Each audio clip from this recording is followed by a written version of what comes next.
were deployed alongside 15 reference monitors in the Mumbai Metropolitan Region. In addition to the work that we've supported in Mumbai, we've also supported small sensor deployment in partnership with city governments in Denver, Paris, and London. In London, in the new phase of the Breathe London initiative, which we'll also hear a bit about later today, data from small sensors will be combined with data from regulatory monitors. In London and Paris, data from small sensors has helped mobilize support for and validate the effectiveness of ambitious air quality policies, such as ultra-low emission zones and the pedestrianization of spaces and streets. Data from small sensors has the potential to help complement traditional air quality monitoring systems, help inform the design and evaluate the impact of air pollution policies, and help build support for bold measures by raising public awareness and engaging citizens.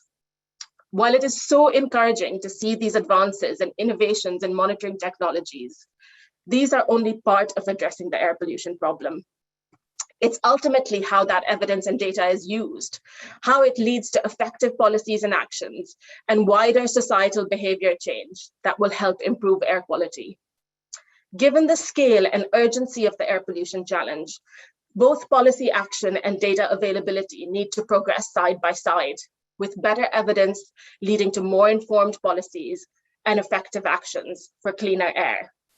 Thank you all for joining us today, and a big thank you to the Maharashtra Pollution Control Board, IIT Kanpur, and the 4 sensor companies for their collaboration and efforts on this project, as well as to Mr. Kumar, Mr. Srivastav, and all our panelists for joining the discussion, and to Aarti for hosting this panel. Back to you, Aarti.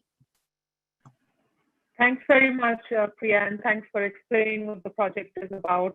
As I go further, maybe I can explain what the flow for the session is. We will first have, now we have Sudhir Srivastav, GS Chairman of MPCB, but before I invite you, sir, can I take a minute to also explain what the session will flow like? We will have the presentation of the findings and highlights by Professor Tripathi. And after that, we have the perspectives from the startup as such who have done the installation and will have valuable insights and experiences to share. After we'll break into the panel, which will have perspectives from Kunal Kumarji, Dr. Benjamin Barat, and Dr. Motghare, as well as Chetan and Professor Tripathi. We will keep about 15 to 20 minutes in the end for an open round of moderated question and answers. But since there will be a lot of information that will flow from now on, may I also request you to keep typing your questions and clarifications that you have in the chat box. We will try and pick them up, and depending on the time in the end, we will also pick up some questions in the end, which the panel will be open to address. I know that there are members from the media who are also present and attending this session. As always, my request to you is that all the speakers here are on record. You're free to pick up what is being said, but at the same time, may I request you to please check back on quotes if you're quoting a panel member specifically. And also some of the data and findings that are being presented is unpublished data.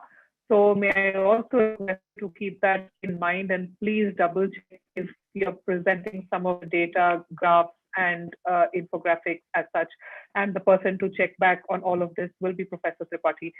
Please make sure that this is respected, because these are unpublished findings, but we welcome you all to be here. And once again, without further ado, let's start the rest of the proceedings. And may I welcome you, sir, Sudhir Srivastav, Chairman of Maharashtra Pollution Control Board, who's been an extremely progressive chairman, and under your leadership, there is massive progress that's being made at the PCB. So it will be nice to hear your views on how do you think this method of innovation and technology can really bring about change in the air quality management system, and how this translates to other parts of the country, the experience that MPCB has had. Over to you, sir. Thank you, Aarti. And let me first of all welcome and also thank Dr. Tripathi, Priyaji, and other panelists, and also the members of the audience. Am I audible properly? Yeah? Okay, good. Yes. So it's a great pleasure to be a part of this webinar. We have many environmental challenges. And one of the big challenges, which is air pollution, that is very pervasive and also very intrusive because we are immersed in air. And there's no way of escaping air pollution. You breathe about 11,000 liters of air every day, and you can buy bottled water. But I think we have not hopefully reached the stage where we would need to buy bottled air. And we have seen how difficult it can be even in small measure. We just had that experience. So bottled air, hopefully we won't ever reach there. Now, when we are faced with a problem actually, and we realize we have a problem, the first thing to do is to measure the problem. And Government of India, CPCB, along with the various boards, started the National Air Monitoring Program. And that has been ongoing for a few years now. In Maharashtra, for example, we have close to 100 stations. I think about 85 of them are manual and about 15, I think 18 is the right number, 18 are continuous air, ambient air quality monitoring stations. Now, obviously, our state being about 300,000 square kilometers, this is not a very, this is a very patchy, sparse network. And if you were to look at air quality in a more meaningful manner in the local context and even in the hyper-local context, then we need a dense network. And actually, that has been one of the programs that we have taken. But we do realize that the cost of regulatory grade sensors is really prohibitive for deployment on a very extensive scale. I mean, whenever you're looking at use of monitoring equipment, there is always a trade-off that comes to your mind. I mean, am I going to spend all the money that I have only on measurement, or am I going to do something about mitigation as well? So you really are looking at solutions which enable you to monitor air quality without actually spending a phenomenal amount of money on that. And I think the world over, this is being attempted, and Priyaji just in a talk actually gave some examples, and everywhere this effort is going on to bring in low-cost sensors to be able to monitor air quality in a dense network.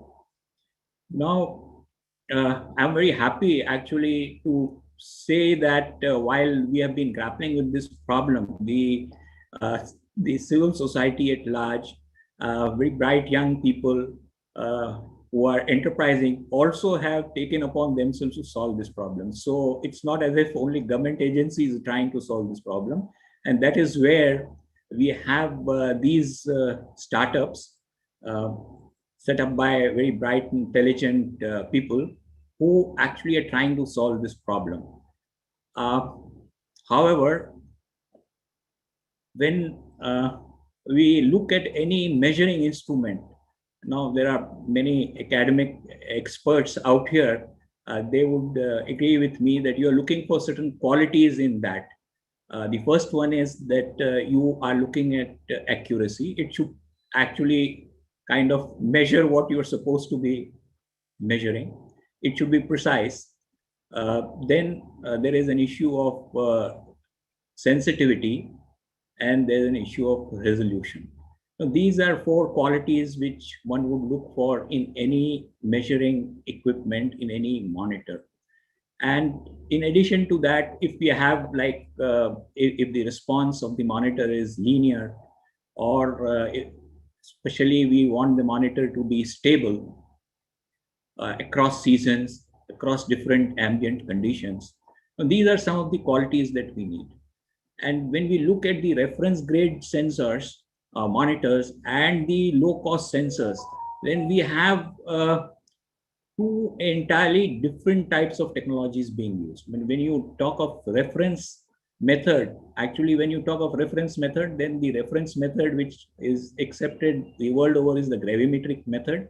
That is, you actually collect the, let the air pass through a filter and collect the dust and actually measure the weight.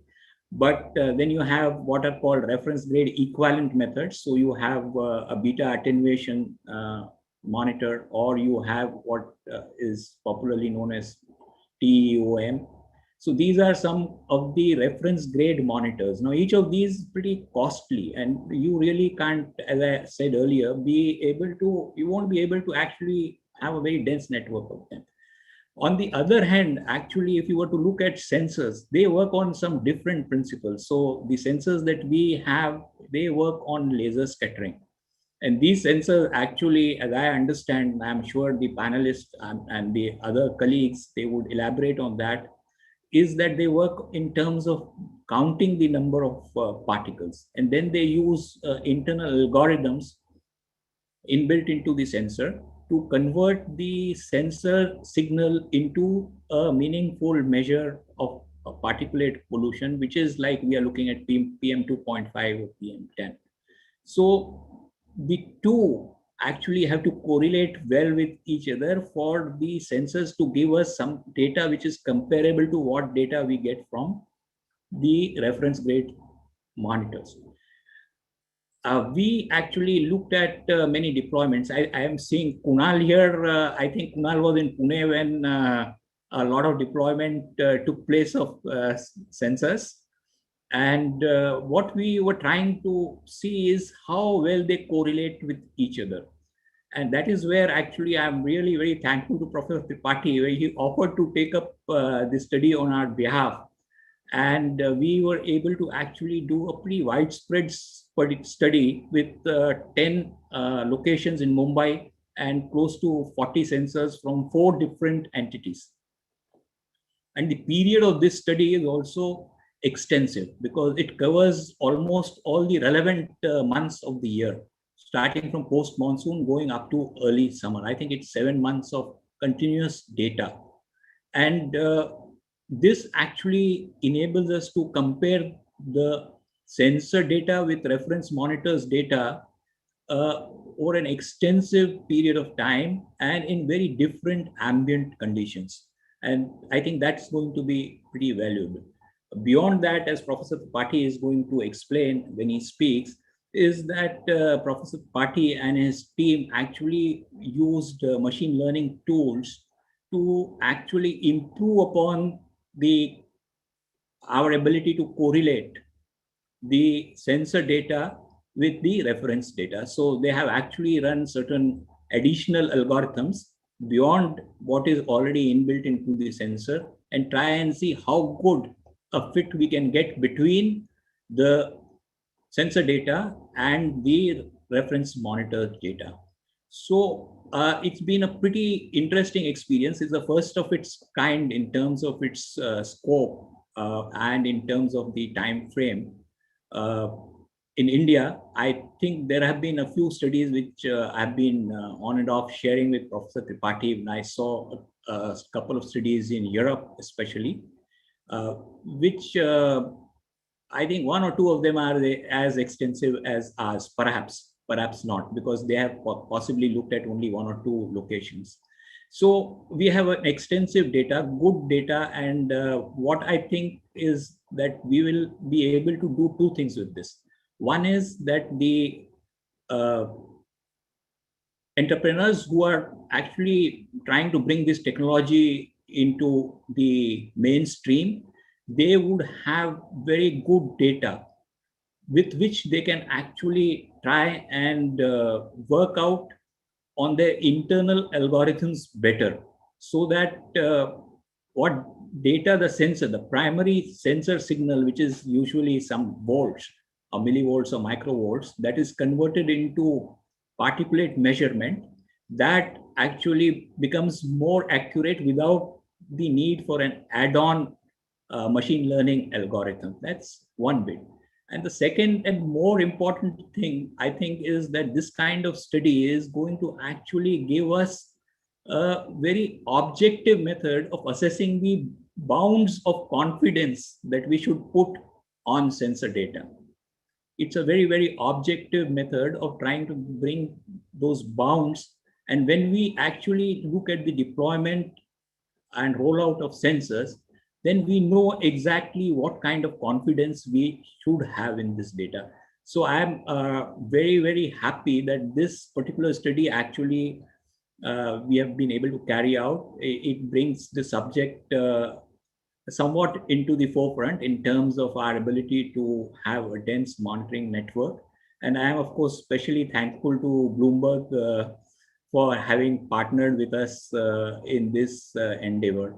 And with these introductory remarks, I will stop at this point of time and hand over the proceedings back to Aarti. Aarti, thank you very much.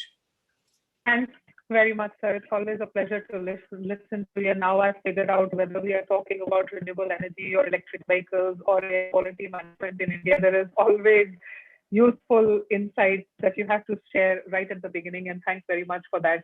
I know that there are a lot of participants here, and some of the participants are extremely technically qualified. I'm also conscious that there are some experts there, but there are media representatives and some of us who don't understand all the technical details. So before I hand over to Professor Tripathi, if I can quickly just summarize what you said, the way I understood is that the project is nearly the most extensive in the world, but you can clarify, which itself I think is quite a remarkable and significant thing as an innovative project of the first kind in the country. And I think you also very clearly said something which basically means let's not make perfect the enemy of good. We have good data. We can work with it. Let's not just wait to get all the regulatory grade monitors because of the cost implications and the fact that it comes at a very different and reduced cost, but still does the work. And I'll let Professor Tripathi talk in detail, but the matter about machine learning, the way I understood is that it's just going to minimize the mismatch between what is best and what this one gives. So that's a huge list where the applicability of this can be, but maybe that's more to discuss in the other panel. But like I said, sounds really promising already the way Priya and you have described, and it looks like this brings together all the desirable attributes to inform the right policy measures on air quality management in India. But I have spoken more than what I meant to, and I must hand it over now to Professor Tripathi, who's the lead on this project and one of the best brains on air quality. And the floor is yours, Prof, to just take us through the findings and the highlights. And you will have about 20 minutes. I will feel bad to intervene, but I will try to if time exceeds. Yeah, thank you, Aarti. I believe my slides are visible and I'm clearly audible, right? Yeah. Absolutely. Please go on. So, good afternoon, Srivastav ji. Of course, I'm very grateful to him for giving us this opportunity to do this work. Without MPCB, of course, this work couldn't have been possible. I also must acknowledge the support given by Dr. Motghare, who is here, who will be on the panel with me. I am very thankful for Mr. Kunal to taking time out and listen to what's going on here. And thanks to, of course, Bloomberg, which has supported this project also. So let me start. Of course, this work is about technical assessment of sensors based PM 2.5 and PM 10 monitoring.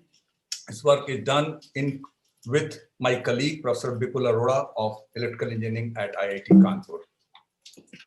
And certainly, I again reiterate my gratitude to Maharashtra Pollution Board as well as Bloomberg Philanthropies for supporting this work. So basically, I will talk about objective of this study. What is the evaluation criterion we have used here? How did we select startups, sensor types, etc.? I will give some brief idea about data set and show some sample diagonal plots from government monitors and sensors. And then what is the motivation behind this work? And the primary motivation is to improve upon the sensed data by sensors so that it can become comparable to government monitor data, comparable, if not exactly same. And for that, we'll show you the power of machine learning, to say like that, and then some conclusion and the future work. So basically, the objective of this work is to calibrate sensors based PM 2.5 and PM 10 data. And we also want to see or ensure that sensors are reliable. This is a 2 years long project. And as Srivastava mentioned that the deployment was from November 1st to May 31st, so exactly for 7 months. And the evaluation criteria, what we were looking for are the sensors should give high frequency, that is every minute data 2.5 and 10. The data must be pre-calibrated, as Mr. Srivastava already pointed out.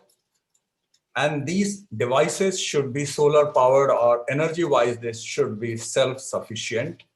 And then in terms of statistical measure, we are looking for a correlation coefficient R square greater than 0.85 and a mean absolute percentage error within 15%. And then of course, we are also looking for some documented evidences which these startup or the sensors already have published about them. So as was pointed out, there are 4 startups. The names are here. We already have that has been mentioned.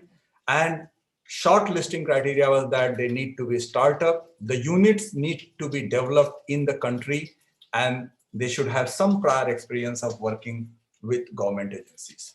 So now henceforth, the result I will show will be a blind result. So basically now the 4 startups, we are just going to show their results as A, B, C, and D.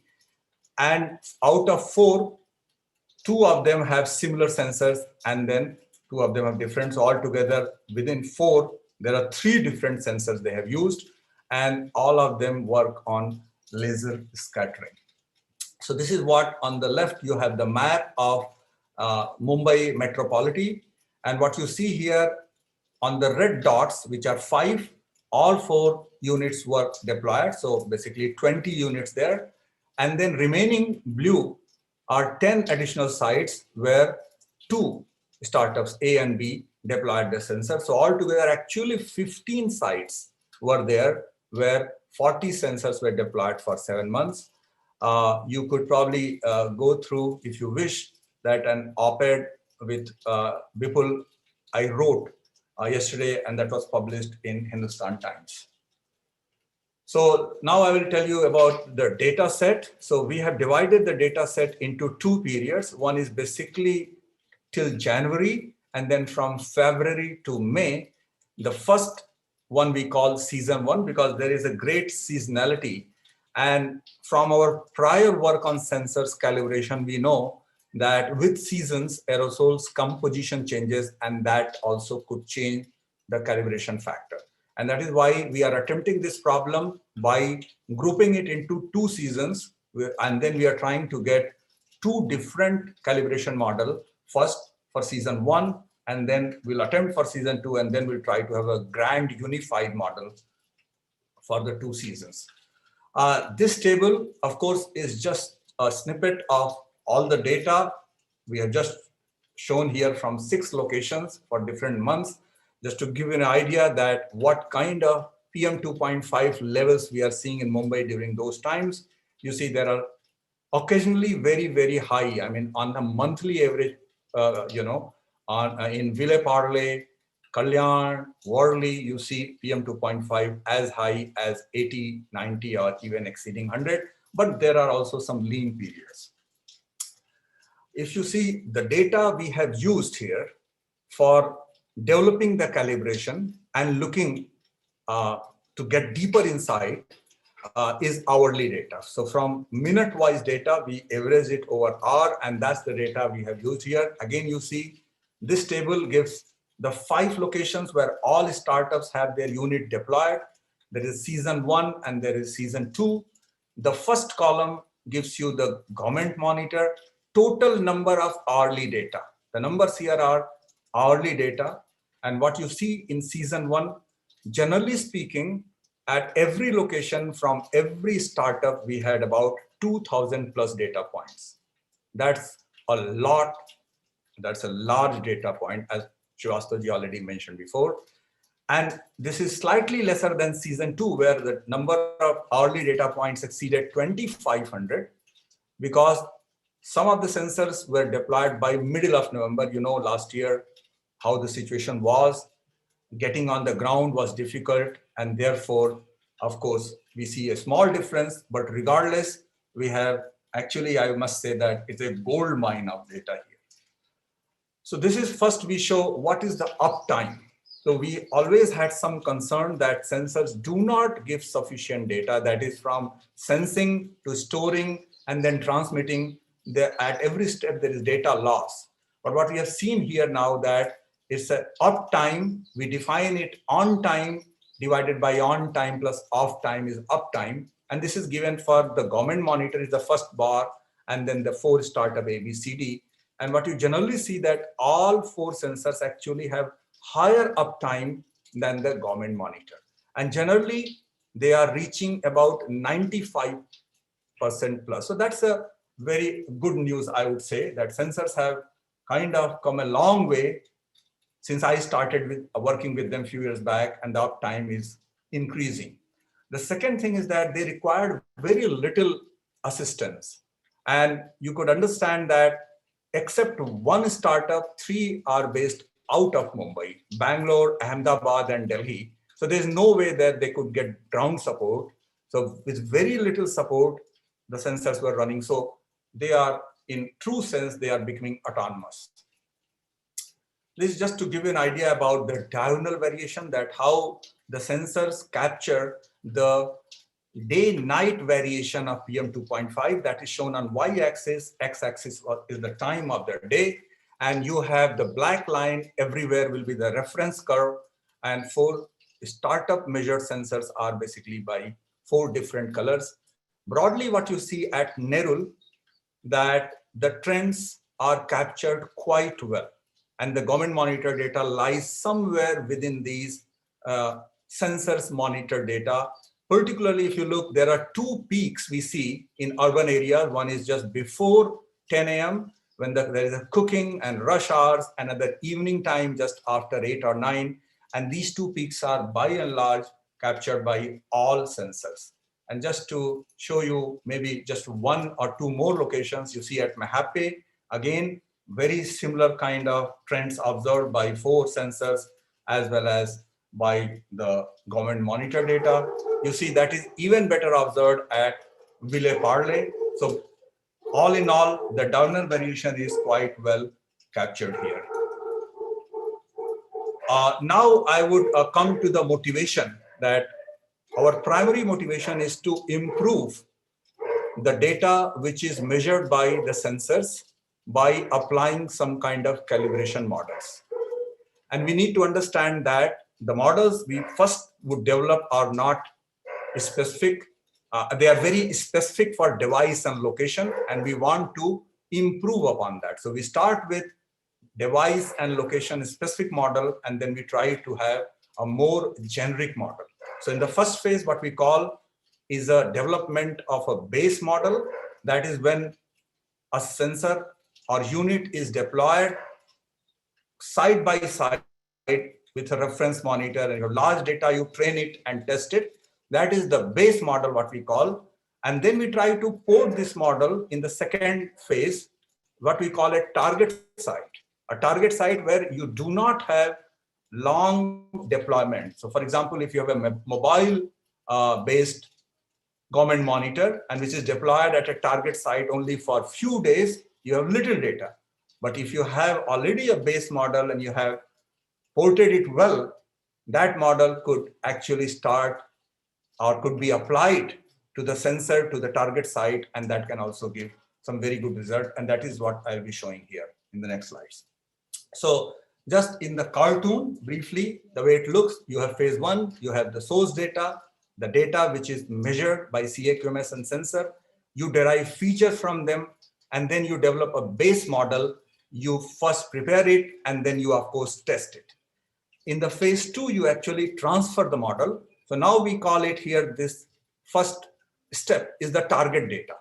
And then rest of the features are same. Of course, the base model now is converted into a adopted model. So details are, of course, in the slide. These are mathematical details, so I will not go into them. So first, we developed the base model. And as you see, we have tried a variety of machine learning models, starting with very simple ones, linear regression, and progressively trying more complex one.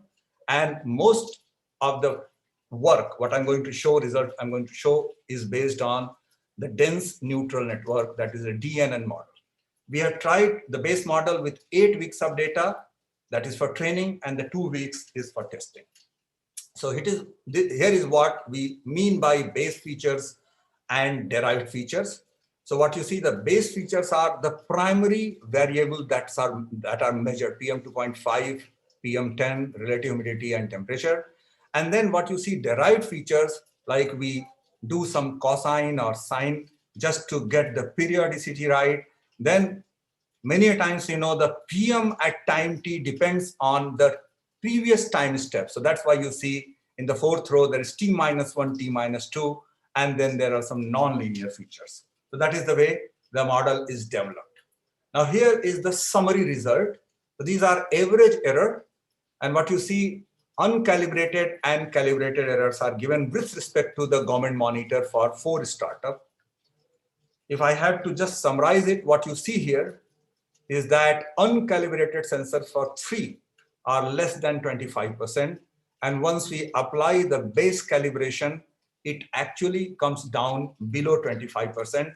And I said that these results are still for 1 season, but they are quite robust, because if you look, the total number of data points which have entered into doing this analysis is 32,000 data points. And that's by large, to my knowledge, is the largest number or largest sample that has been used in such kind of experiment. Now here is what again is a summary R square. So again, for 4 startup, R square, gives the idea that how well the sensors are capturing the trend measured by the government monitor, which we think is a true measurement here. And again, what you see that basically 2 sensors have high R square going above 0.75, 0.75 or 0.8. And these are calculated for basically 4. There was one site where there was some problem with the government monitor, so we have excluded it from the analysis. And this only shows that when we apply calibration, how the results improve. So what we see that results dramatically improve for actually 3, but for 1, actually it does not improve so much. This is just to show the time series, and there are 3 curves here. If you see on the y-axis, you have PM2.5. On X, you have different dates, so about few weeks of data shown here. The black line is again the reference, the true value. Red is uncalibrated. So you see there are large differences between uncalibrated sensor data for sensor A and the true value. But once we apply the base calibration, you see how the blue line comes very close in terms of absolute value and the trend measured by the reference monitor. So just to show you that this is not specific for one station or one sensor. If you look for the same sensor at Mahape, you again see that the blue curve comes closer after application of calibration model. If I see for sensor B for Nerul, you again see that after application of the calibration on red curve, the blue curve comes very close to the black, which is the true value here. Okay. And if I show it for again sensor C and particularly also for sensor D, we see that a similar kind of result, consistent results have been shown all along, and it's the same model that has been applied. That is the DNN model. So now, once this part was established, as I mentioned before, that we have now developed this model, which is a sensor and location specific. Now we want to port this model to a different site, which we call as a target site, and then we want to apply it to the new sensor. So here, the results we are going to show is to use the data for developing the base model is at airport, and then we are going to apply it Mahape, Nerul, and Vile-Parle. That's what I'm going to show it here. And this is what you see, that for different sensors, you see uncalibrated values when you don't apply this adopted model calibration. There is a very high error. Particularly, you see that for 3 sensors, the uncalibrated values are very high, going up to factor up to 200%. But the moment you apply this model, the error can drop up to 20 to 15%. And that is a good achievement from this work, that not only we were able to develop a base model, of course, that showed a very good, robust result, consistent across sites, but we were able to take that base model, tweak that, and apply it to a target site, and we could see that it can give you a very good result also. And this is, of course, the R square, and you see again that R square for 2 startup is more than, or 2 sensors is more than 0.7. For, in fact, 1 is more than 0.85, and then for 2 actually it's not so good. And of course, a similar time series I am again showing here, that once you apply the calibration model, the adopted model, so that is the model developed at airport, and it is applied at Mahape for sensor A, and you see similar trend what we showed earlier, that the red curve is brought closer to the black curve, that is the blue, and that is what consistently, if you look at this few weeks of data. And this, if we want to see a couple of more slides, this clearly shows, and this is kind of a trend we have seen for other stations as well. I will not go into the details of that. So from this, let's say preliminary analysis, because a lot of analysis is going on, but certainly first part, the phase 1, we are quite confident given the data, the signals we have. I want to conclude here that certainly large number of data we have got, high quality, large number of data. The sensors could run today, indigenous sensors, with very little or no manual assistance. I showed that uptime is very high, and it is more than 95%. When we apply the calibration, base calibration, the error could come as down as 15, sometimes it is even 10%. R square has gone above 0.8. We have also seen that if we add some intuitive derived feature, the model performance can improve. And remember that one cannot separate the machine learning and artificial intelligence from the basic sensing, that is the sensor. So it's actually is a very, very intertwined thing. Now, once we applied the base calibration model to the new places, that is the target, we found that error can be as low as 11%, and again R square can be very high. And this is a very positive thing, because certainly we will not have the luxury to have long side-by-side deployment for all sensors. We can have some deployment, co-deployment, but after that we'll have to apply the developed models to new locations by improving those calibration models. And in that way, this is a very novel result, and that what we are getting here. And that certainly will help us in maintaining a dense air quality monitoring network and a reliable network in future. So this is one paper. I just want to show that this is almost a done paper. We are ready to submit it to a very good journal of IEEE with my colleagues from IIT Kanpur and MPCB. And one thing which already has started is that, as we mentioned, that we want to actually develop a much generalized data, which is not specific to the season or source, etc. So that is what is our next target, and we have already started working on that. So I will stop it here, and I'll be very happy to take any questions. Thank you very much. Thanks very much, Prof. And I think the bottom line that you said is it's not always possible to co-locate, but it's basically to create a model that can be transferable to other locations as well. As we move into the second section of our discussion today, I think that's what we would like to hear from all the 4 startups, the perspective that they had in not just doing this pilot as a pilot, but also how this seed could be scaled up further and what the implications of that could be. I will pause, but before welcoming the 4 colleagues who lead all these startups and have been involved in the project, very happy to pass on the floor to you. There is Ronak Sutaria, who's the CEO of Respirer Living Sciences, Namita Gupta, who heads Airveda Technologies, A. Vaidyanathan from Personal Air Quality Systems, and I.N. Karmakar from Oizom Instruments. Maybe in, we can follow any order, but I.N. Karmakar, maybe you can start.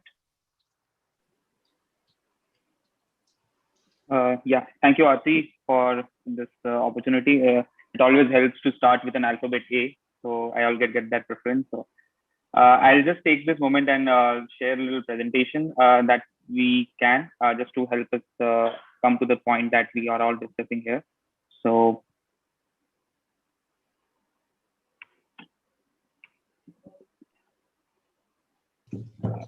just to give you a context of the low-cost sensor, I'm really thankful for this opportunity that all of us have been given from MPCB, Bloomberg, and IIT Kanpur. To give a context of what we have been doing so far and where the co-location study actually matters to all of us, we came up with this idea of the low-cost sensors, which a wonderful pretext has been set by Chairman Sir himself, Mr. Srivastav, where why we came to the need of such kind of a system. And when we integrated all these parameters, we could find so many applications that came into the picture, whether they were regulatory or non-regulatory. And we could so far come to around 500 locations in the world where we could identify these locations which they were deprived of any kind of measurable value. I think Priya was mentioning in the beginning that what we cannot measure, we cannot act upon, right? So this is where we found out the importance of such systems and how people have been benefited. And then came the most important part of such kind of collocation calibration. So beyond what we were doing in our laboratories with zero gases as well as fan gases for maybe particulate matter and gaseous parameters, we could find that such kind of studies help ensuring the accuracy. And we started participating in a more and more number of such studies globally. So there were many agencies in the world which conduct such kind of studies. But the beauty of this study, I'm going to come to why this became such an important one that we participated. So the previous ones that we did, one was with MPCB in the last couple of years, and then another one that we did was with Horiba. And we got some fair good results when it came to participate in such studies. So the idea is that we do such studies in more and more locations because each and every climate makes the sensor work differently, and that also helps us learn about those kind of areas. So we participate in maybe cold climatic conditions like Germany, or maybe humid conditions in maybe Kerala and so on.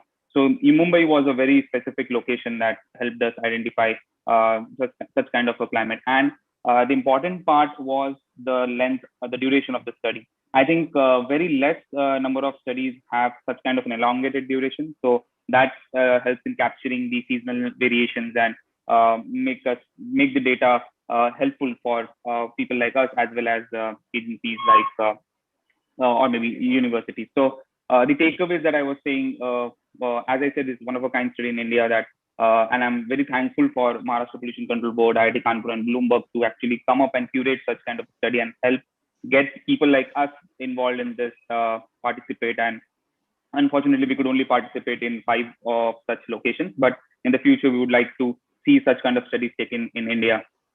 We also got good support from BCB and IIT Kanpur, and we could get some insights on where we could improve upon, or there were some locations that we had good results, some where there were some things to be done in the future. But the most important thing is the scope of machine learning and artificial intelligence. Last year, we started working on it, and it is very good to see that IIT Kanpur is also building the models and working on this. So that kind of builds our confidence in generating such models.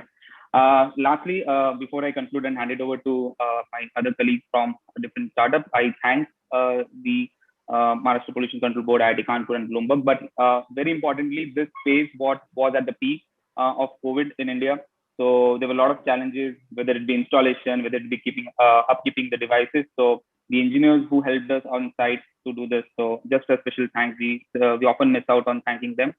This was a challenging time to participate in a study. We were in Ahmedabad, and we had to walk around with Mumbai. So yeah, So with this, I can conclude my part, and I hope that we can come up with more and more studies where startups like us can contribute and learn. And if we have a central facility or maybe multiple facilities around in India, which is right now very limited to, I think more and more people would love to come and join in these kind of studies. So thank you from me. Thanks very much. And before we proceed, I just also noticed that Shri Nareshpal Gangwarji is with us, who's the Joint Secretary at the Ministry of Environment, Forest and Climate Change, and also the Chairman of Central Pollution Control Board. Sir, welcome to you. Thanks for joining us. We had opening remarks from you, but if you do not mind, we will continue with the presentations from the startups.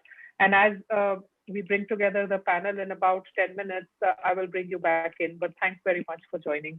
Let's keep going. Sorry, I've lost the alphabetical order, but Mr. A. Vaidyanathan, would you like to, in the spirit of being chronologically correct?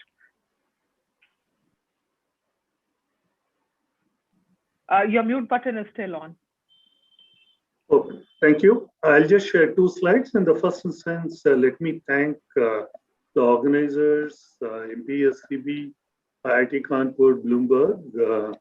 I just want to share our experience. Here we go.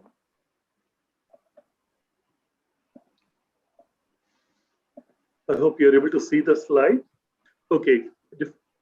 I hope you're able to see the slides, please. Yes, please. Yeah, thank you. Yeah, we are from Personal Air Quality Systems, PACS, as it's called. Personal air quality has become much more relevant and critical now with COVID. Let me talk about the technology that we are using to try and ensure get some accurate data. We call it a context-aware calibration model. As you see it on the right side, we sense data, filter out the noise from the sensors, the data that we get, we curate it at the back end, and over the air, we calibrate. That's our model, because at the edge, the devices are not intelligent enough. Some bit of handholding from the cloud, I believe, is required. So the objective of the project or our sensor is to get accurate data. Second is to manage the data limitations of these sensors, figure out when they phase out, when you have to change it and things like that, and ensure that we manage it in a cost-effective manner. The EPA recommended protocol of lab calibration concurrently done along with the field calibration enables us to get higher accuracy. And of course, we are able to do this. We have installations across in multiple places, and we'll be able to proudly talk about high R squared value, as you saw in the presentation also, startup D. Now, if I may say, like, we have sensors across 15 cities in the country. I won't get into the length and breadth of it. We have been able to talk of high level of accuracy of the data. Our sensors measure not only PM2.5, all the criteria of pollutants in terms of air quality index, UVA, UVB, and also the noise part of it, because noise is a pollutant. So we have installations in 15 cities. But from my experience, if I may something, sir, I realize there are MOEFCC and also MOUD personnel there. So with permission, if I may say, sir, if only we were given a little permission to co-locate with any of the state or central pollution control boards, we would have done a fantastic project all through last 4 years. In Jaipur, we have data for the last 5 years. And when we are able to co-locate, model, and learn continuously through ML, we have been able to talk of consistent accuracy above 80%. Similarly in Vizag, but in several other smart cities projects, we have not been able to get permission to co-locate it. If only, if there are 4 startups here, if I may make a sentence, sir, with the new generation sensors, we believe we can get accurate, meaningful, actionable data.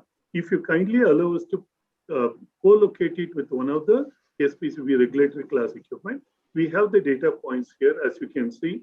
I've just openly said here Jaipur accuracy, and when I could not get a co-location when it is 15 kilometers, by our model, we've been able to talk of accuracy of 60%, but by continuous learning, we are confident of going up to 0.8, 0.9. This is for the PM2.5 and PM10. As far as ozone, NO2, SO2, and also CO, we have been able to get reasonably good accuracies.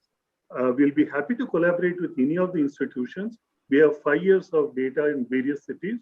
will be absolutely delighted and happy to participate in the projects.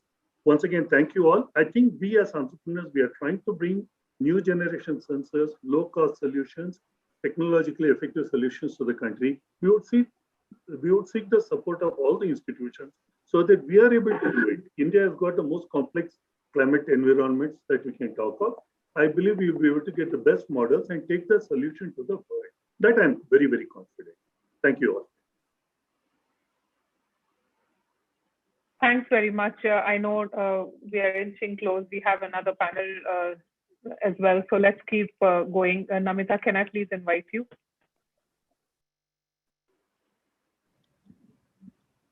Hi, I'll just share my screen.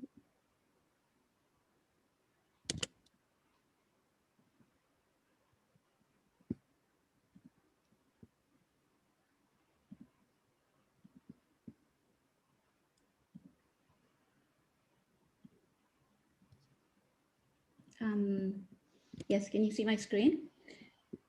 So hi, my name is Namita. I am the founder of Ayurveda, and we have been working now in this space for the last 6 years. We've done several previous co-locations, with BAMs in different locations with, Dr. Joshua Apte's BAM, as well as with the US Embassy and others. And then we also work with the Gurgaon Municipal Department, where we've done some co-locations. But this is actually the first time that we've done such a massive co-location with 15 BAMs at the same time. And, I can't be more grateful to MPCB, Bloomberg, as well as Dr. Professor S N Tripathi to give us this opportunity to do this. This was actually a huge, learning experience for us as a startup. We managed to get almost 100% uptime, so that was really good. We were doing real-time calibrations, all our sensors, and we were getting pretty good, R2s and errors.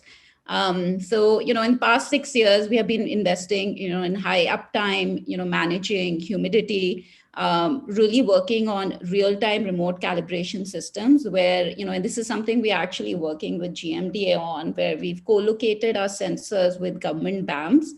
And then we have created a network of low-cost sensors around them. And then we use the BAMs, to real-time calibrate our sensors and push that calibration out to the network.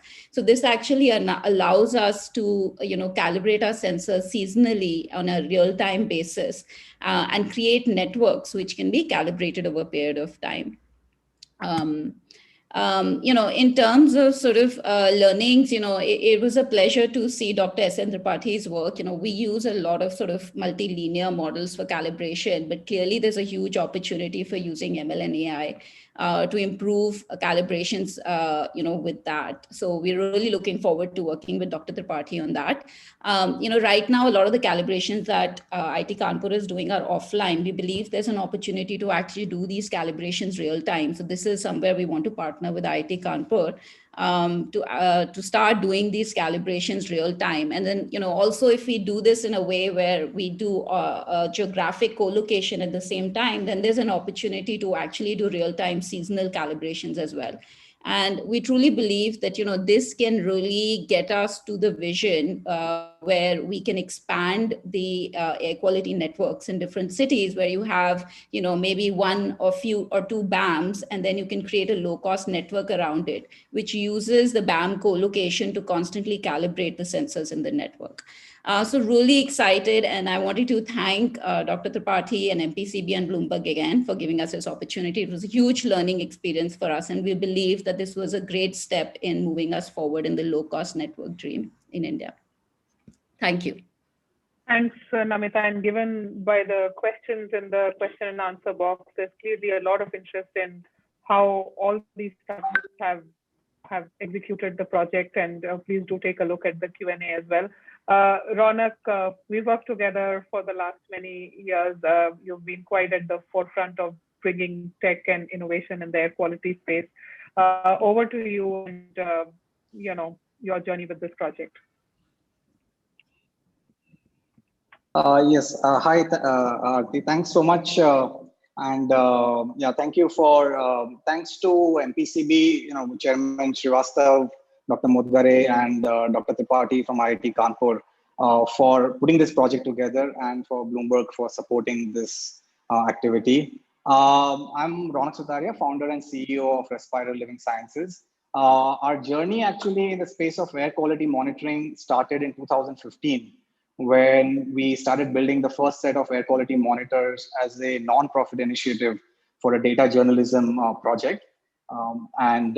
We then initially got support from Shakti Foundation and IIT Kanpur and Duke University to take this work forward and kind of build the whole scientific validation aspect of this work. So a lot of data dissemination work that we started doing began in 2016.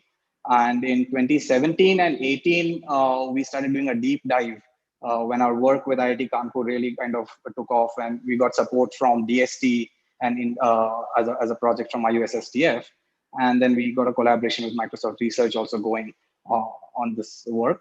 In 2019 and 2020, of course, 2020 has been a COVID year, but in 2019, we started doing out some global projects in US, Sweden, South Africa, and other countries. There is a patent that we filed, and then 2021 actually has been a critical year. Of course, the MPCB project has been quite fundamental to our work, and a couple of other projects that we are doing with central government agencies. We've got some projects going on around oxygen analyzers also. Coming to the specific MPCB project and the perspectives from us, really speaking, I mean, like some of you may know, we've been in this space for the last 5 years. We've been doing a lot of this work. I think the learnings we've had from this engagement, with really good organizations has been that, this work has been a very good, it has given us significant insights. And I think one of the perspectives we can share is that this study should extend further for 6 months. We've been getting a lot of interest from, of course, PM 2.5 and PM 10 are fundamental pollutants, but NOx, SO2, ozone, and other gas pollutants have also been equally critical. And we feel that the study should be extended. And based on the results seen so far, I think it's a good time now that this kind of a network rolls out across the entire state of Maharashtra. And I think the one main takeaway message that I would like to put here is that technology really is just 50% of the work that is done. The remaining 50% is taking this data, giving it that last mile delivery of this data to citizens. And we feel that this work of taking this data and making sure that citizens get access to it is as critical as building the technology. Of course, the data accuracy, all those aspects are critical. And our submission would be that India really needs neighborhood level air quality data, and regulatory monitors are enabling building of sensor networks. But really speaking, citizens need access to data from their 1 kilometer radius. We are seeing a number of projects going on across the world where sources of pollution are being very closely analyzed, and their impact on citizens is being evaluated right down to 50 meters and 100 meters. So, Breathe London is a classic example. Priya will talk about it. Bloomberg has been part of it. And a number of other studies in the US have found that right up to 100 meters, you can evaluate how the pollution is being dispersed. Ultimately, cost, of course, has been analyzed. I mean, we talked about, but, literally in a few crores, you can roll out a dense network, which in terms of regulatory grade, you need tens of crores. So I think the case is pretty clear on, what needs to be done. Accuracy and precision, of course, a lot of the experts have spoken. So I've not shared a whole lot, but we really would like to make a submission that India needs this, the time for this is kind of now. So that's pretty much all from my end. Thanks very much, Ronak. I think you summed it also on behalf of the discussion so far, that this is a fairly technical discussion, and the fact that this can be applied elsewhere to the country when we struggle so much with air quality management, and how Priya started with the famous statement that if you can't measure it, you can't improve it. I think all is indeed falling in line.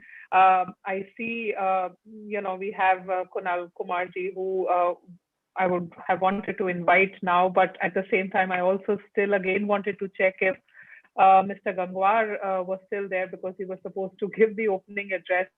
Sir, are you around and can you hear me?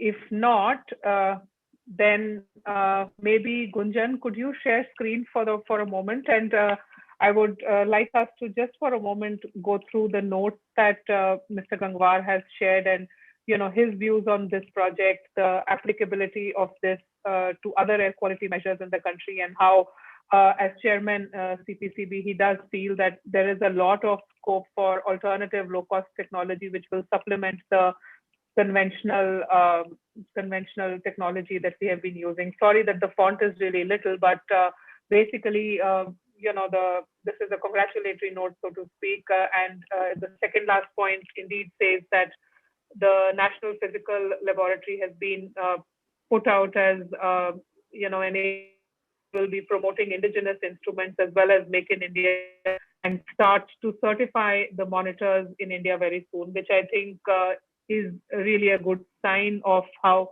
things will be going. Thanks very much again for sending us. It could be shared if you all can't read it, but I will keep moving. And we are 7 minutes past 4. We have time till about 4:30.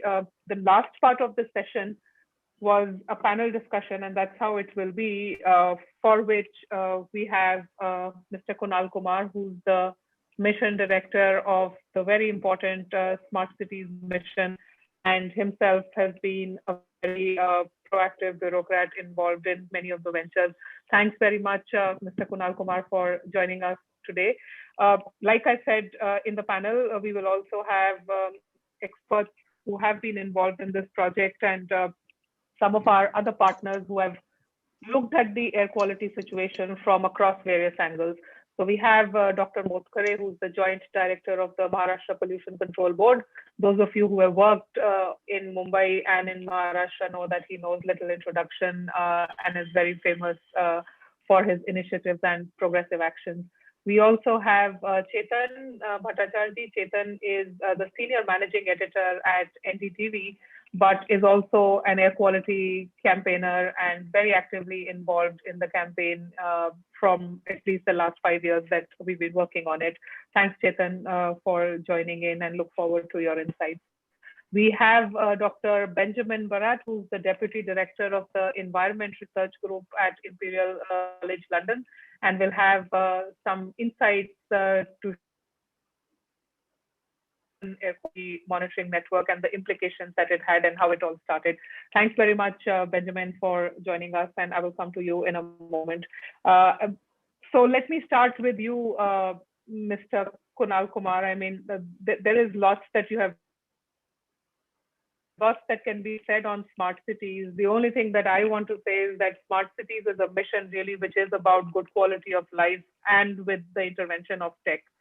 So, that umbrella sentence in a way just encapsulates everything that we've been speaking on the last 1 hour.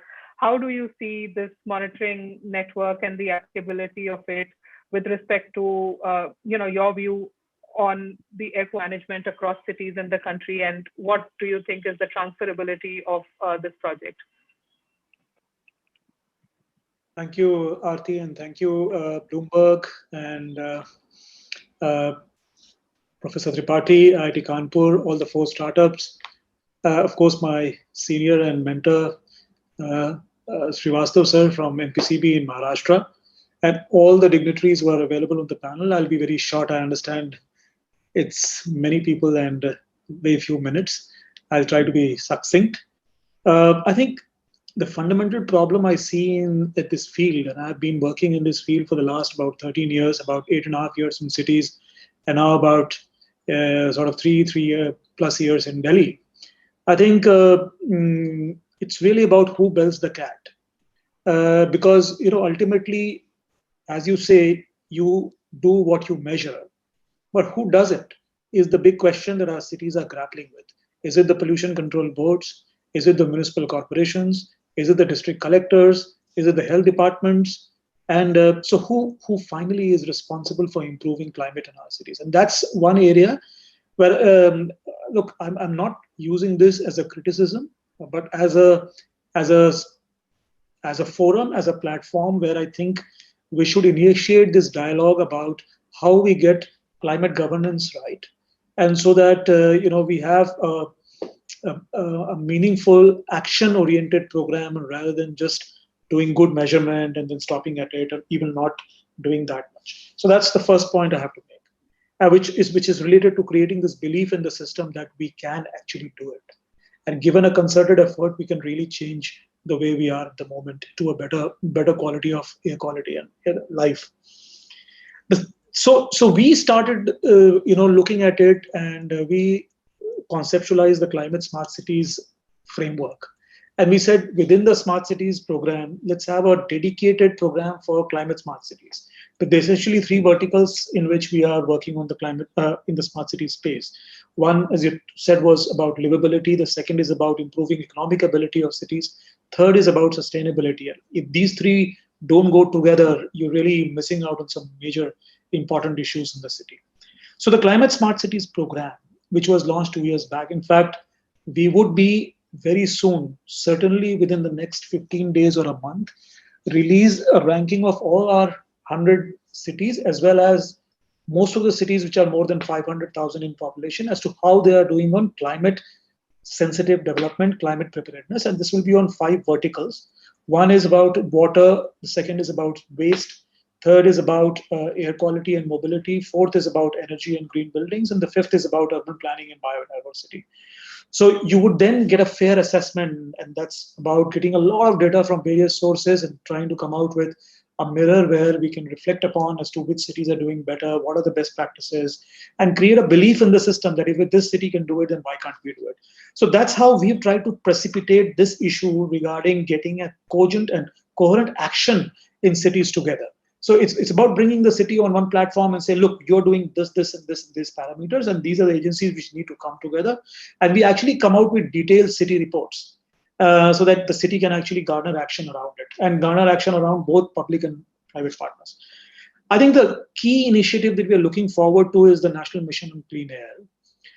That has the potential to actually galvanize further action and support the climate smart cities work that we have started. But that's fundamentally for the cities that we are working in. Essentially, the National Mission on Clean Air should elaborate that and deepen that over a larger part of the country. Of course, it's going to be specifically located in some cities, which are the bigger cities and the non-attainment cities. But I hope that the learnings from these cities go across to all other cities as well. So what's happening in these cities can actually be in real time replicated across the country. And there are fundamental issues in the National Mission on Clean Air, or whether the topic that we are talking about, which is about measurement. And it's amazing the kind of technology and the kind of accuracy we can get with low-cost sensors. And I think, India has always been doing that.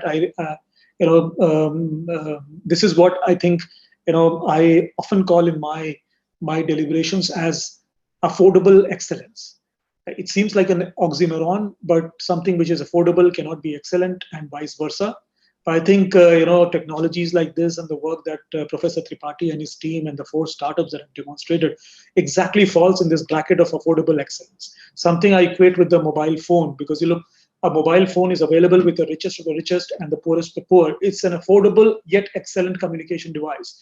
Why can't we create the various mobile? I think this is the mobile phone for the environmental space, as I can see it. But there are fundamentally many other issues that need to be resolved. It's about giving the right set of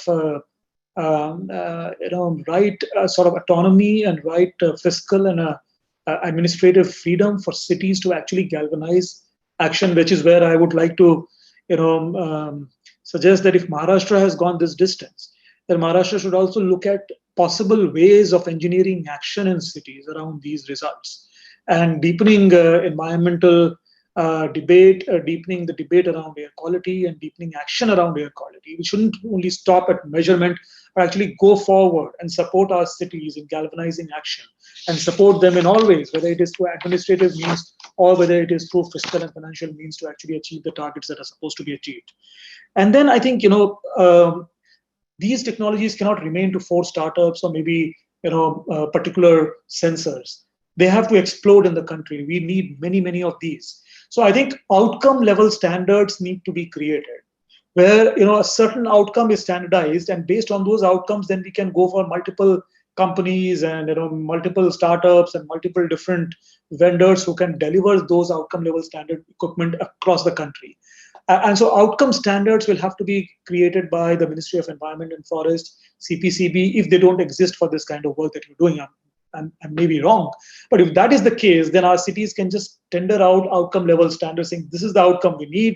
And sensors like this, if they are then certified by the relevant agencies in the country, have already been certified, then they can actually start getting deployed in many other cities, and the market will just explode. So I think the outcome level standard is very important, which is where CPCB and MOFCC needs to come up.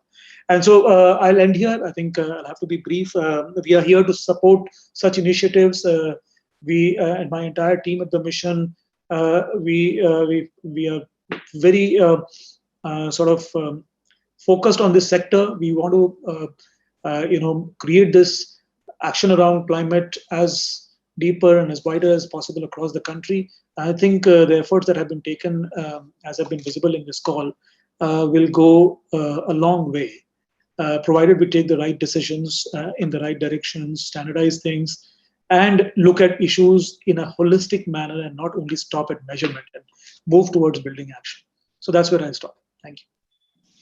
Thanks very much, Mr. Kumar. I mean, time is very short, but I do have to ask you on how do you see the national mission of clean air, the national clean air plan, the smart cities mission, be able to triage what will happen on clean air in India, and just a quick view on the implications of creating a national mission on clean air. You said this will be in some of the specific cities which are also non-attainment and big cities. Could you elaborate on that a bit further?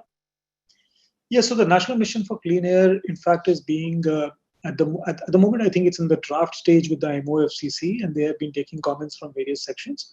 And once launched, it will be essentially for million-plus cities and all those cities which are non-attainment cities as per the clean air standards are concerned. And while we have a set of smart cities, and they may be the same cities, so we are actually trying to figure out a way of working in all the cities and trying to percolate the work of the smart cities mission in those cities and vice versa. And we're trying to club together and create synergies between the smart city plans and the national mission of clean air plans, so that these cities work on a concerted, synergy agenda instead of working in silos. This is the current state of affairs. Of course, we'll also have to talk to the state governments, and as I said, they will have to support their cities and building this coherent action on ground, because it's all about creating the right teams at the level of the city who look at this data in real time, because that's all being possible by systems being developed, as we've seen on this call, and then take action forward. And for example, we just set up the Center for Climate for Cities, C-Cube, within NIUA. I don't know how many of you are aware. We are actually creating a whole organization within the National Institute of Urban Affairs focusing on climate. And we are now staffing it and giving it all the resources and appropriate capabilities to support this kind of work in the country. That, along with the state governments and the responsible actors in the cities. This is how we will have to go through it and create as many synergies as possible between the two missions. Understood, right. We have to keep going, but this is really interesting and important. And you make that point about climate governance. I think that's for discussion on another panel, but ultimately the gains that will come on air quality and the gains that will come on going on low carbon pathways will not be distinct from each other, and the solutions will also be all together. So just that point on, how administratively and in the sense of creating that institutional framework to get it right. But I think that's where a lot of the cracking of the code will lie.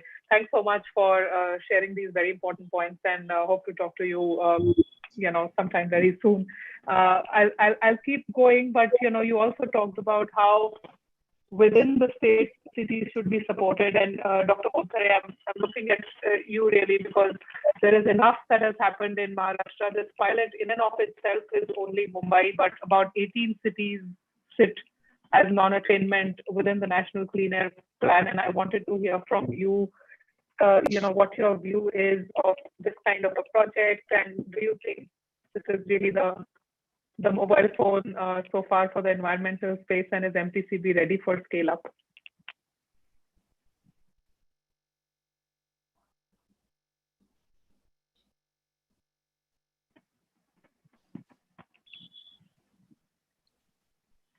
Are you around, Dr. Motghare? Your mute button is still on. If you're trying, I will give it 10 more seconds. And if not, then time is short. We will try and come back. But Benjamin, let me move to you. I mean, Sudhir Srivastava said in the beginning that this is one of the most extensive networks that has been set up, but a lot has been done in other parts of the world, including the London Air Quality Network, which you have been quite involved in setting up.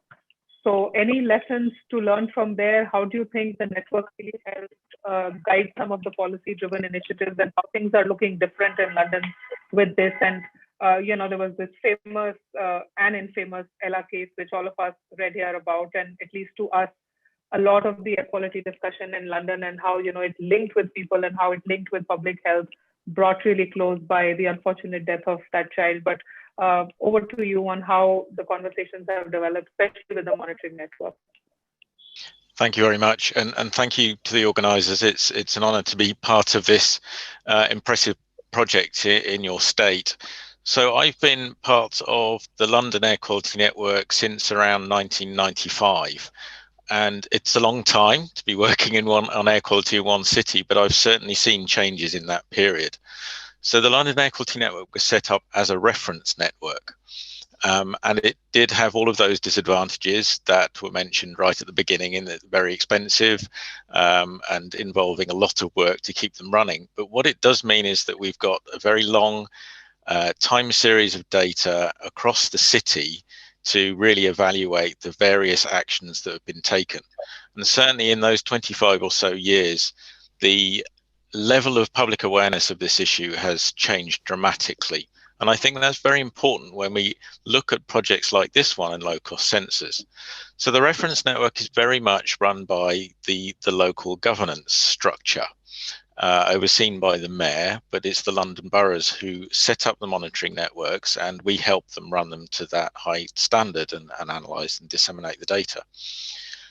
There's been a number of mayoral level initiatives and national level initiatives, such as low emission zones, congestion charging, clean taxi initiatives, clean buses, etc. And these are very much done by the administering authority. We're now getting to the point in London where two things are happening. One, those initiatives are beginning to really impinge on people and the way they live. So if we're going to get these through the democratic process, they need to be supported by the public.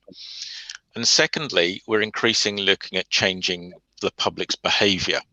So we're not just relying on technological change to improve air quality. We're trying to persuade people to purchase differently, travel around the city differently, heat their homes differently. And to do that, again, you need to get them on board, and you need to encourage them that this is something that they want to do. So this is something that a reference network cannot do because it's not dense enough. The Breathe London network is a sister network to the London Air Quality Network, comprising of low-cost sensors, and that's supported by the Mayor of London, but also supported by Bloomberg. And the aim of that is to put the air quality monitoring process into the hands of the public. So the public decide where these sensors go. The public decide what the data is going to be used for, and they get full access to the data. But it goes through our data processing systems. So the data that they're supplied with is high quality. We have a similar system to what was presented, but we use our reference monitoring network to provide real-time calibration and correction of the sensor network. So the two very much work together and work in tandem. But the important thing is that the public feels empowered by this new low-cost sensor network. And we're particularly interested in vulnerable communities and vulnerable neighborhoods. And they may be the ones that don't have the ability to stand up and have their voice heard. So we need to go into those communities ourselves and say, this is your environment, this is your community, here's an opportunity. We will give you an opportunity to look at the quality of your environment so that we can help formulate initiatives to improve your neighborhood's air quality. So there's a great deal of empowerment involved in that, and we're hoping that this will really trigger additional local initiatives within neighbourhoods over and above those that are being done at the city scale and the national scale. So it's a kind of democratization of the data, but it has to be good data. And it's initiatives like the one presented here today that ensure that those data going out to the public are good data, are accurate. So there's a certain amount of control required on that data. So we see ourselves as a sort of control conduit for that system. So it's an exciting time. In the first 12 months, we started in January with this new network. In the first 4 or 5 months, we installed the first 100. And by the end of the year, we hope to have around 350 sensor node installed within the city, all of those having had input on their placement by the public. Thanks very much, Benjamin. I mean, there is lots that you said there, but the one obvious thing that I've picked up was the democratization of data and how, this really offers a way for citizens to be empowered. We have seen bits and pieces of this, and surely there is a long way to go in building greater public understanding, but also just stronger public campaigns to demand for clean air. And that's, I think Dr. Motghare is also back. I'll come back to you, Dr. Motghare, but because, I wanted to just capture this point and also ask Chetan from where he sits, of course, as India's premier news channel, and his view on how the public really sees air quality as an issue, but pretty much also from a citizen perspective, and the fact that, do you think citizens at the neighborhood level can be empowered enough to demand this kind of a change in air quality? I mean, it's very different from how it can be in the UK and in other parts of the world, and in India, Chetan, our experience has been quite different, but yet a window of opportunity did get created. So what do you think, are the pros and cons, and where would you emphasize the next stage of the air quality campaign, so to speak, in terms of priorities and the democratization of this data? Hi, Arti. Thanks for inviting me over. I think the citizen would really require and can use such data, which should be easily available, as many speakers earlier have pointed out, neighborhood data, and a lot more from a dense network of air monitors. I just want to make a couple of points. I think what the MPCB has achieved today through its leadership in this project is nothing short of a breakthrough moment in the air pollution crisis in India. This is a crisis where we're seeing something like 3 deaths every minute.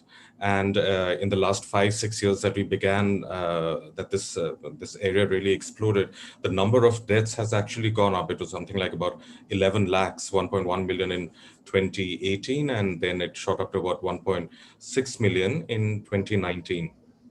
So more and more people are getting affected, and this kind of breakthrough moment, is not just because of what our brilliant scientists in both the government and outside government have achieved, but also the buy-in from separate government agencies at both the state level and various central agencies. And I think that is critical, because now hopefully over the next year and a half, once the standardization and certification has been rolled out, and the official from CPCB mentioned that also, there should be an explosion of such networks, not just in Bombay and not just on trial basis. Roll it out in various cities, in many more cities, maybe 20, 30 cities, because at this cost, it's about 1/10 of the regulatory monitors. It should be quite easily doable. The other advantage is, of course, the economic advantage. Like I think the American ambassador had said last year that every $1 they invested into clean air technologies has yielded a return of $30 over a time period of about 4 to 5 decades. So I think it's really worthwhile to cash in on this moment. I know the entire economy is hurting, and we as countries are still recovering from the trauma of COVID, and there might be more waves. But I think that has exposed us to just how much damage respiratory diseases can cause us. And so far, what we've been seeing over the last few years is that air quality, the citizens' concerns about air quality is usually driven by the season. So in October, November, when it's really thick in our faces, that's when it hits the headlines. But I think a dense network and really this democratization of data would really help in sending the message out and in empowering the citizens. If they know if they're informed, they will also demand action and be able to take action themselves. Aarti? Yes, thanks very much, Chetan. I'm a little bit nervous now because we're crossing the time, and I didn't want to have some kind of a discussion, but looks like time is very short. I mean, Dr. Motghare, before I try to just give my comments, I wanted to check, are you there? Because everybody is making that point that it's not just about using them as a pilot. This is about empowerment. And what's your view from how you have seen this? And I can see you now, so please, the floor is yours. We'll have to be really succinct, but may I request you to please share your views in 2-3 minutes, please. Thank you. I'm audible, Aarti? Yes, yes. Yeah. So the whole idea was on this issue was initiated by Professor S N Tripathi and Honorable Chairman Sri Sudhir Srivastava, sir. And last year also we have taken some trials of these low-cost sensors. But now this is a 40 low-cost sensors we have tried in our Mumbai region. The Maharashtra is having the highest number of non-attainment cities, that is 18 non-attainment cities and 1 million plus cities. And with the macro planning is needed for the National Clean Air Program to monitor. The data from the sensors, these low-cost sensors, will really help us in tackling the hotspot technology, where the hotspots are there. Some of the things I want to mention is that the assessment is understanding the calibrations of the sensor is one of the main things. Performance evaluation, identification of the city level hotspot, and potential use of the sensor. 2-3 points I want to make is that these sensors cannot work independently without the conventional reference station. Therefore, its application for the compliance monitoring for the regulatory bodies need to be considered very carefully. Because when we assess the R value, it needs to be tackled, it needs to match with our CAAQMS data. That is one thing. That also the technologists are working on that. The conventional stations like CAAQMS give the real-time data, and it can be calibrated with the known concentration, which gives the more accurate value. That is the CAAQMS, which is a known technology as approved by the ministry and CPCB. And also the yearly data required for further studies. Because this is a 6-month data we have taken. Sensor life is maybe more than, maybe around 1.5 years. And these performances get deteriorated once due to the humidity and temperature. This also things needs to be taken while considering the data.